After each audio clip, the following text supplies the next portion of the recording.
আচ্ছা দেখো কি আছে, রিজনিং নাম্বার ট্রিক্স, ঠিক আছে, এখানে একটা নাম্বার ট্রিক্স বা সিরিজ দেওয়া আছে 3, 9, 5, এই পরের সংখ্যাটা মিসিং আছে, কত হবে বার করতে হবে, নাম্বার সিরিজ।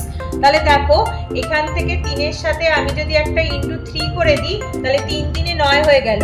সেম ভাবে 5 এর সাথে যদি আমি 3 গুণ করে দিই, যেহেতু এখানে 3 গুণ করলাম, তাহলে 5 3 এ কত হয়ে যাচ্ছে বলো তো, 15 হয়ে যাচ্ছে।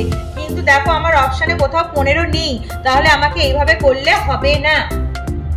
তাহলে কিভাবে করছি দেখো, 3 মানে কত, এটাকে আমি 3q করে দিলাম, 3q মানে কত 27, আর 27 মানে কত 2 যোগ 7, এই দুটো যোগ করে দিলাম, তাহলে 7 আর 1 কত হয়ে গেল 9 হয়ে গেল।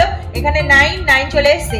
সেম ভাবে 5 এরটা করব, 5 মানে কত 5q করলাম, আর 5q মানে কত 125, আর 125 মানে কত, এই দুটো এগুলো যোগ করে দিচ্ছি, 1 যোগ 2 যোগ 5, এই তিনটে যোগ করে দিলাম, তাহলে কত হচ্ছে দেখো 2 এর আগে 3, 3 আর 5 এ 8 হয়ে গেল 8। তাহলে এখানে এটা এই জায়গাটাতে চলে আসছে কিন্তু 8 চলে আসলো, ঠিক আছে। তো দেখো অপশন বি তে 8 আছে, এটা হয়ে গেল রাইট অ্যান্সার।